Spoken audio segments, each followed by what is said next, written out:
I'm from Argentina. Okay. At the age of 16, my parents come from a very poor family. We lived in a small little village of like 18,000 people, about 2 hours away from Buenos Aires, the main city. And at the age of 16, I was tired, just saturated with this bullshit of working a job, following the career path that you were meant to follow. Because I realized one thing, bro. I realized all these people that are giving me advice, do I want to live the life that they live? And when the answer was no, then I wouldn't listen to them. So when my parents said, hey, you should do this, you should go to this university, you should go to this location, you should hang out with these people, you shouldn't say this or you shouldn't do that. And then I evaluated the outcome of their life as much as I love them. I was like, well, I don't want the life that my parents have. I want a different life. Therefore, I have to achieve different things and I have to input different results. And I have to do different kind of measurements of business if I want to elevate. I can't be doing what my parents do. If my parents are doing 50K, 100K a month, I can't be capped by that mindset. I can't be capped by that information. So at the age of 16, you moved to US. My uncle, in fact, is a pilot. And since we couldn't afford, the ability to sit in a regular seat because I couldn't buy a ticket, my uncle let me sit in the flight attendant seat. So there I was at the age of 16 with $200 that my parents gave me in a suitcase on my way to America. Alone. So I went from, working, cleaning toilets, power washing streets, knocking doors, sleeping in my car, homeless, working at restaurants, washing dishes. What was your first job in the US? My first job in the US was pressure washing basketball courts. Wow. That was my first job in America, bro. And then cleaning toilets was my second job. Cleaning toilets? Yeah. You've cleaned toilets? Clean toilets. And there, it was called code brown or code black when a toilet got clogged. So I started from the trenches, and it was about 2015. I got introduced, long story short, to Bitcoin. Got introduced to crypto. But you started dropshipping before that? No, in fact, my first exposure to anything that came with money-making opportunities was in fact the markets. And then, of course, you have a $25,000 threshold in order for you to day trade, right? Because America has this bullshit rule that you can only trade like 3 times every couple days if you have a balance less than 25K, because they don't want people getting liquidated. So it's like, my first goal is how can I make 25K, right? To be in a situation where I can, in fact, day trade. And I don't have to put a trade and swing it and wait for it. So I was like, I need to make more money. Right. So I started waiting tables, doing 2-3 jobs at a time, sleeping in my car, saving money. Because in the US, in many restaurants, you get paid your tips that same day. So what I would do is I would take the cash, right? I would go to Wells Fargo, the ATM, in my car. I would deposit the money. It's so vivid in my mind. I would deposit the money. It would be instantly reflected, the balance in my bank account. Yeah. And we would spend half of the budget buying crypto, right, on Bitstamp. And then the other half, it would be our advertising budget for Facebook ads for that day. So we were on a day-to-day basis. You were selling something on Facebook? Correct. So we started drop shipping probably about 6 to 7 months after I got exposed to the markets. We did extremely well 2019, 2020, made a couple $1 million, and then rolled over my entire net worth, every single penny of my net worth into crypto in 2020.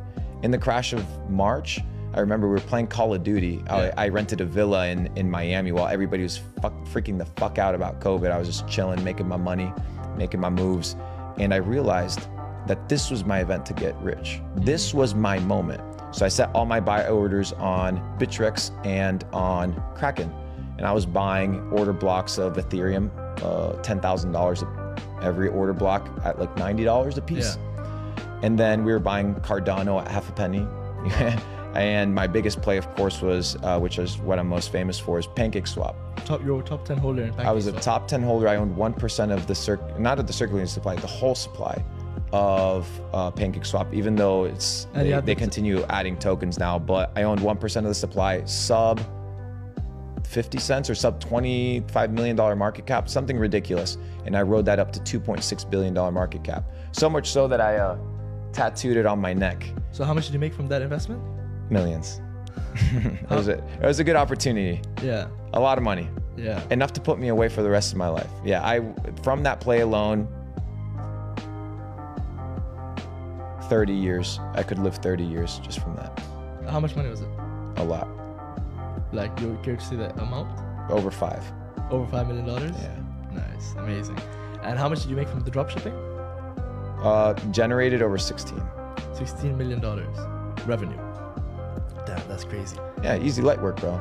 The goal is, what people don't understand is that the goal in business is to make money, but then you got to multiply the money. Yeah. And it's easier to multiply it through investments and through high risk, high yield opportunities, because when you're young, like we are, you can take risks. Yeah. You can do things that most people aren't willing to do. You can be aggressive. You don't have a family to feed. Exactly. And that's what I did. I was aggressive.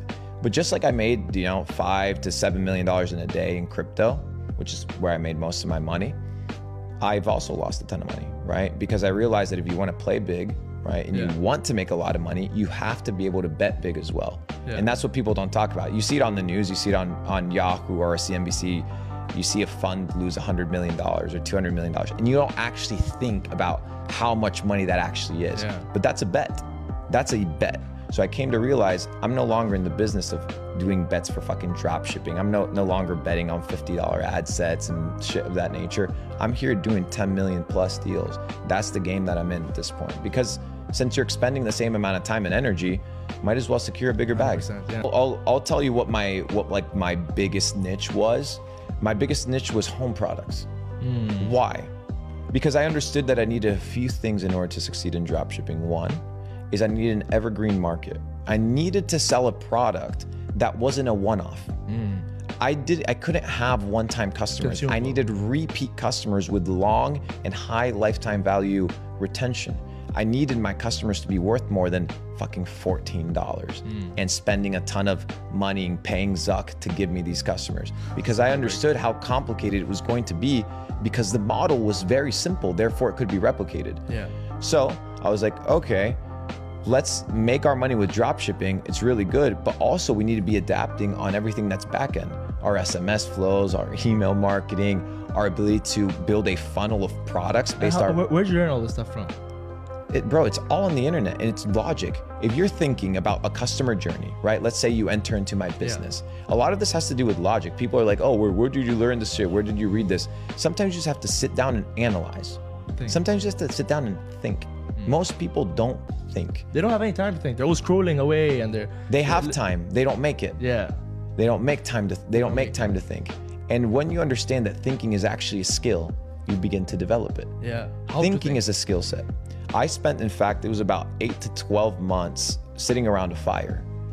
Literally, it was my job to sit around the fire, and we were just masterminding. I would bring different people into my house. I would come spend a few weeks with us, and we literally sit down and mastermind.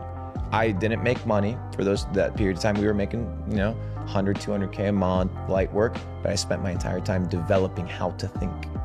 And what I realized is, with dropshipping specifically, is that in order for you to have a winning niche, you need a couple things. The first one is an evergreen ecosystem, your ability to continuously sell in perpetuity. Okay. The second thing is you need a big enough audience. Okay. So your pool of customers, if you're trying to scale to $1 million day, you can't have a $200,000 person audience. You need a big market. You need a big market. Target the masses. So that's why I was like, okay, let me sell household products, because every person is going to need this in perpetuity, always and forever. 100%. So when COVID rolled around, which was our first kind of like $1 million day, was $1 million in a day.